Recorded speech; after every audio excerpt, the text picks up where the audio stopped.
கடவுள் நம்ம மேல ஒரு அபிஷேகத்தை வச்சிருக்கிறார். The breaking the spirit of poverty.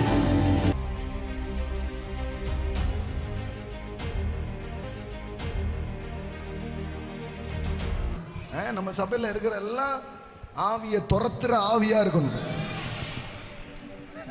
ஆமென். விடக்கூடாது. ஆமென். அதை டிசைன் பண்ண ஆரம்பிப்பீங்க. இங்க வந்து இந்த மாதிரி ஒரு ஆவி இருக்குது. ஆமா, எல்லா ஆவியோட பெரிய ஆவி உள்ள இருக்கு, பரிசுத்த ஆவி. ஆனா என்ன பிரச்சனைனா, சில இடத்துல எல்லா ஆவியும் படிச்சுட்டாங்க, ஆனா பரிசுத்த ஆவியை மட்டும்தான் படிக்கல. அதனால எல்லா ஆவியோட வாழ்ந்துட்டு இருக்காங்க. அந்த ஆவி, இந்த ஆவி, பெச்சர் ஆவி, திருடுற ஆவி, அந்த ஆவி, இன்னும் இப்படி பேசி பேசி பேசி அப்போ அந்த ஆவியிலே இவங்க நிரம்பிட்டு இருக்காங்க. அதெல்லாம் தெரிஞ்சு, அதனால தான் அதெல்லாம் ரொம்ப தொடர்றது இல்லை நாம. ஆமாம். ஆனால் தெரிஞ்சுக்கணும். நம்ம கோயம்புத்தூர் மீட்டிங்க்கு ஒருத்தவங்க வந்தாங்க. இந்த ஊட்டி பக்கத்தில் ஒரு மலைவாழ் பகுதிகளில் இருக்கிற ஒரு அம்மா. அவங்க வந்து நம்ம மீட்டிங் வந்து அட்டன் பண்ணிவிட்டு, ப்ராஸ்பரிட்டி மீட்டிங் அன்றைக்கி ஹெவி அனாயிட்டு அவங்களாம் பறந்து போய் விழுந்தாங்க. கொஞ்சம் அடிலாம் போட்டுடுச்சு. அந்த அளவுக்கு அனாயிண்டிங் வேறு லெவல். அப்படியே filled with the holy spirit, ஆவினால் நிரம்பி அந்த பகுதிகளில் ஊழியம் செய்கிறதுக்கு அவங்க போய் அவங்க வந்து கடவுளுடைய வார்த்தையை பேசி ஊழியம் செஞ்சுட்டு இருக்கிறாங்க.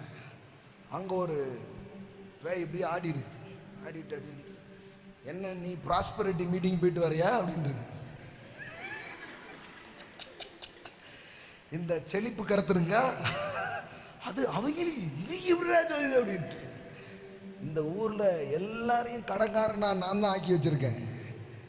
ஏன் அம்புட்டு வேறையும் தரித்திரன் நான் ஆக்கி வச்சுருக்கேன், நீ என்ன செழிப்புக்கிறதுக்கு போயிட்டு வந்திருக்கேன். அந்த அம்மா சொல்லுது, இது வரைக்கும் கடன் இது இந்த மாதிரி ஆவி நான் கேட்டதே கிடையாது. நான் என்ன நினச்சேன்னா ஏதோ ஏழ்மை கடன் நினச்சேன். ஆனால் அது ஒரு ஆவின்றது எனக்கு அப்போ தான் தெரிஞ்சிச்சு. ஆனால் அன்னைக்கு அந்த ஆவியை துரத்தி, ஆமென் ஆமென், கடவுள் நம்ம மேல ஒரு அபிஷேகத்தை வச்சிருக்கிறார். The breaking the spirit of poverty, தரித்திரத்தை, ஏழ்மையை உடைக்கிற ஒரு அபிஷேகம். ஆமென். திருநெல்வேலியில் சில ஆவிலாம் இருக்கு. ஒவ்வொரு பகுதியிலையும் ஒவ்வொரு இதை போட்டு அதுக்குள்ளேயே மக்களை கட்டி வச்சிருப்பாங்க. அம்புட்டையும் அறுத்து எரிஞ்சு ஒவ்வொரு ஏரியாவில் அந்த மாதிரி இருக்கும். அந்த அந்த அந்த ரெல்மை வந்து நீங்கள் அட்ரஸ் பண்ணும்போது ஜெபம் பண்ண முடியும். அதுக்கு ஏற்ற மாதிரி நீங்கள் என்ன பண்ண முடியும்? கடவுளுடைய வார்த்தையை பேச முடியும்.